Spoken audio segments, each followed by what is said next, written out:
ಕಲಬುರಗಿಯಲ್ಲಿರುವ ಸರ್ಕಾರಿ ಉಪಕರಣಗಾರ ತರಬೇತಿ ಕೇಂದ್ರದಲ್ಲಿ ವಿದ್ಯಾರ್ಥಿಗಳಿಗೆ ಉತ್ತಮವಾದ ಶಿಕ್ಷಣವನ್ನ ನೀಡುತ್ತಿದ್ದು ವಿದ್ಯಾರ್ಥಿಗಳು 3 ವರ್ಷದಲ್ಲಿ ಉತ್ತಮವಾದ ಭವಿಷ್ಯವನ್ನ ರೂಪಿಸಿಕೊಳ್ಳಬಹುದು ಎಂದು ಪ್ರಾಂಶುಪಾಲರಾದ ಸುಧಾರಣಿ ಎಸ್ ಅವರು ತಿಳಿಸಿದರು. ಕಲಬುರಗಿಯಲ್ಲಿ ಪಾದಯಾತ್ರೆ ಮಾಡುವುದರ ಮುಖಾಂತರವಾಗಿ ತರಬೇತಿ ವಿಶೇಷವಾದ ಕೌಶಲ್ಯದ ಬಗ್ಗೆ ಮಾಹಿತಿ ನೀಡಿದರು.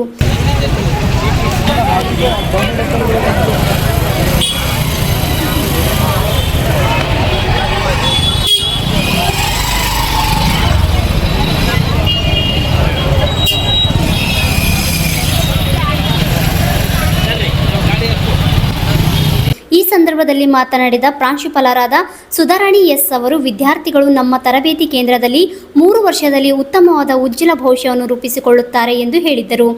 Diploma in tool and dye making, diploma in precision manufacturing, diploma in electrical and electronics engineering, diploma in mechatronics 4 ಕೋರ್ಸುಗಳ ಸಹ 3+1 ಇಯರ್ ಇದ್ದು 3 ವರ್ಷ ನಮ್ಮ ಹತ್ರ ಹುಡುಗರು ಥಿಯರಿಟಿಕಲಿ ಅಂಡ್ ಪ್ರಾಕ್ಟಿಕಲಿ ಟ್ರೈನಿಂಗ್ ತಗೋತಾರೆ.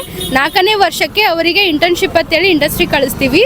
ಅಲ್ಲಿ ಪ್ರತಿ ತಿಂಗಳು ಸುಮಾರು 13ರಿಂದ 20 ಸಾವಿರವರೆಗೂ ಸ್ಟೈಫಂಡ್ ತಗೋತಾರೆ. ನಮ್ಮ GTTC ಒಂದು ಸ್ಪೆಷಾಲಿಟಿ ಏನಂದರೆ 100% ಉದ್ಯೋಗ ಇರುತ್ತೆ. ಇಲ್ಲಿ ಕಲಿತಂಥ ಯಾವುದೇ ವಿದ್ಯಾರ್ಥಿಯೂ ಸಹ ಮನೆಯಲ್ಲಿ ಕೂತಿರೋ ಉದಾಹರಣೆ ಇಲ್ಲ. ಈ ವರ್ಷಕ್ಕೆ ನಾವು 31ನೇ ವರ್ಷದ GTTC ಅನ್ನು 1994ರಲ್ಲಿ ಸ್ಟಾರ್ಟ್ ಆಗಿದೆ. ಈಗ 31ನೇ ವರ್ಷ. ಇದು ಅಲ್ಲದೆ ನಮ್ಮ ಹತ್ರ 1 ತಿಂಗಳಿನಿಂದ 1 ವರ್ಷದವರೆಗಿನ ಶಾರ್ಟ್ ಟರ್ಮ್ ಕೋರ್ಸಸ್ ಸಹ ಇದೆ. ಅಲ್ಲೂ ಸಹ ಪ್ಲೇಸ್ಮೆಂಟ್ ಇರುತ್ತೆ. ಮಧ್ಯಮ ಭಾಗ ಮತ್ತು ಬಡ ಕುಟುಂಬದವರು, ಗ್ರಾಮೀಣ ಭಾಗದವರು ಈ ಒಂದು ಕೋರ್ಸಿನ ಒಂದು ಸದುಪಯೋಗ ತೆಗೆದುಕೊಳ್ಳಬೇಕು. ಇವತ್ತಿನ ಜಾತ್ರೆಯ ಉದ್ದೇಶ ಜನರಿಗೆ GTTC ಕೋರ್ಸ್ಗಳ ಅರಿವು ಮೂಡಿಸಿರೋದೇ ನಮ್ಮ ಉದ್ದೇಶ. ಕೇವಲ 3 ವರ್ಷದಲ್ಲಿ ನೀವು 3 ವರ್ಷ ಓದಿದರೆ ಸಾಕು, ಮುಂದಿನ 30 ವರ್ಷದ ಜೀವನವನ್ನು ರೂಪಿಸಿಕೊಡುವಂತಹ ಏಕೈಕ ಸಂಸ್ಥೆ ಅಂದರೆ ಅದು GTTC ಮಾತ್ರ. Thank you. Bureau report RJ33 news, Kalaburagi.